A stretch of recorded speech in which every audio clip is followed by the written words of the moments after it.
Halo semua, salam sejahtera Malaysia. Selamat datang ke channel Fels Lifestyle. Terima kasih kerana terus setia dan bersama di dalam channel ini.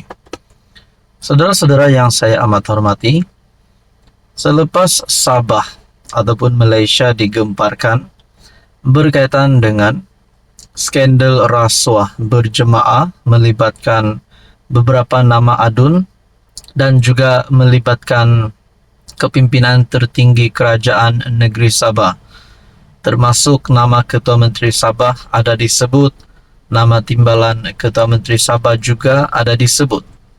Nah, akhirnya apa yang berlaku kepada pemberi maklumat tersebut?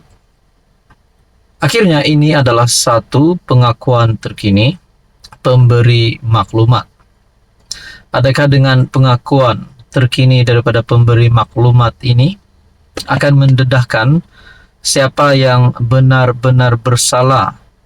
Adakah Ketua Menteri Sabah memang bersalah ataupun beberapa senarai adun menteri di dalam kerajaan negeri Sabah dapat dibuktikan bersalah? Nah, kalau benar dapat dibuktikan bersalah, sudah pasti jawatan yang mereka pegang hari ini sedang dalam bahaya. Mungkin mereka tidak selamat lagi di dalam memegang jawatan itu. Pendek kata, berisiko untuk dipecat. Nah, saudara-saudara, dalam satu maklumat yang saya terima melalui Malaysia Kini, pemberi maklumat dedah video penuh skandal Sabah.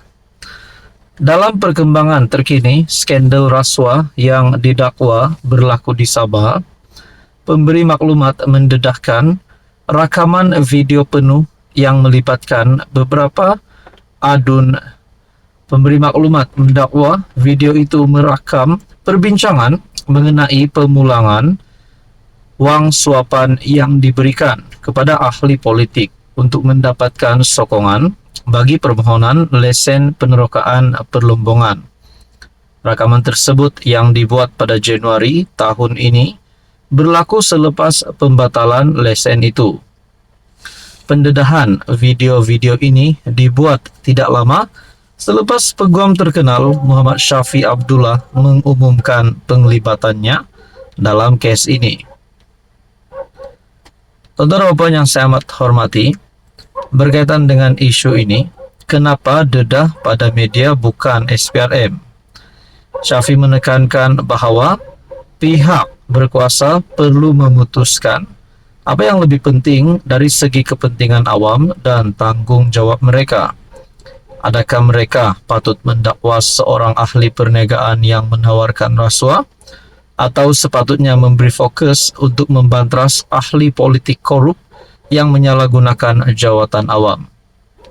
Di dalam artikel ini juga mendedahkan, terdahulu pemberi maklumat mendedahkan 4 video, 2 daripadanya melibatkan timbalan Ketua Menteri II Shah Helmi Yahya dan anggota Dewan Undangan Negeri Adun Tempasuk Muhammad Arshad Bistari yang telah disunting.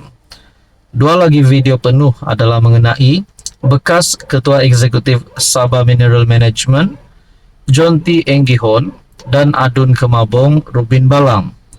Pemberi maklumat menjelaskan bahawa dia tidak menawarkan rasuah kepada Rubin dan video tersebut mendokumentasikan rundingan mereka untuk menggunakan syarikat milik anak-anak adun itu bagi mendapatkan lesen eksplorasi perlombongan. Ketua Menteri Sabah Haji Jinor mendakwa video-video tersebut bertujuan untuk mencemarkan dan melemahkan kerajaannya. Dia juga berjanji akan memberikan kerjasama penuh kepada SPRM, tetapi menegaskan bahawa pemberi maklumat yang motifnya dipersoalkan perlu ditangkap dan disiasat. Pendedah maklumat itu memberitahu Malaysia Kini bahawa SPRM belum menghubungi walaupun sudah merakamkan kenyataan beberapa adun.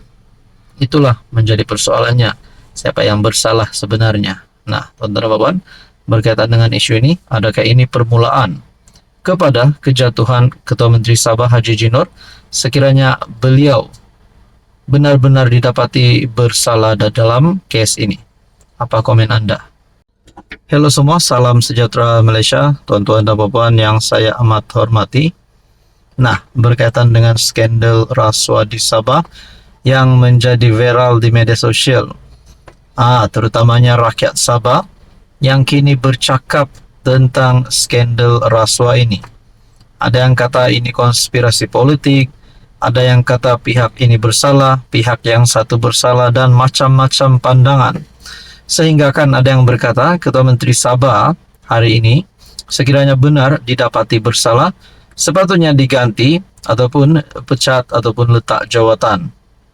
Nah, berkaitan dengan ini, saudara-saudara yang saya amat hormati, tuan-tuan dan puan, akhirnya salah satu kepimpinan tertinggi kerajaan negeri Sabah mula bersuara, tampil dalam satu kenyataan, yaitu Menteri Kewangan Sabah, Masidi Manjun, menafikan RM300.000 dalam beg. Adakah RM300.000 wang bertimbun ini ditemukan di dalam di dalam kediaman ataupun rumah pemimpin politik di Sabah ataupun yang terlibat dengan skandal ini? Saudara-saudara, Masidi nafi RM300K dalam beg. Dakwa tidak ingat perbualan itu. Menteri Keuangan Negeri Sabah Masidi Manjun dan pegawai khasnya hari ini menafikan dakwaan seorang pemberi maklumat bahwa kedua-dua mereka menerima sejumlah wang yang ditawarkan sebagai rasuah untuk menyokong permohonan mendapatkan lesen penerokaan mineral. Pemberi maklumat itu yang juga seorang ahli perniagaan hari ini mendedahkan 7 rakaman penuh perbualannya dengan beberapa adun mengenai perbincangan tersebut. Antaranya dikatakan diadakan di pejabat Masidi pada 11 Januari lalu yang membabitkan sejumlah RM300.000 dikatakan sebagai bahagian wang yang diserahkan daripada jumlah penuh RM3 juta. Saya tidak ingat perbualan itu. Apa yang saya ingat ialah dia, pemberi maklumat, menawarkan untuk menderma kepada parti dan saya menjawab tidak ada keperluan untuk dia berbuat demikian, kata Setiausaha Agung GRS kepada Malaysia Kini. Berdasarkan video, Masidi semasa perbualan tersebut bersetuju dengan pemberi maklumat bahwa isu lesen harus diketepikan buat sementara waktu kerana projek perlombongan telah menjadi kontroversi. Pihak pembangkang bising, kamu senyap dulu, jangan kelam kabut. Ketua Menteri kena bantai kiri kanan. Apabila pemberi maklumat bertanya jika dana juga perlu KIV disimpan dahulu, Menteri itu menjawab, ya, KIV dulu, jangan ambil risiko. Pemberi maklumat itu kemudiannya memberitahu Masidi bahwa dia telah menyerahkan RM300.000 pertama. Nah, saudara-saudara, berkaitan dengan ini, apa komen Anda?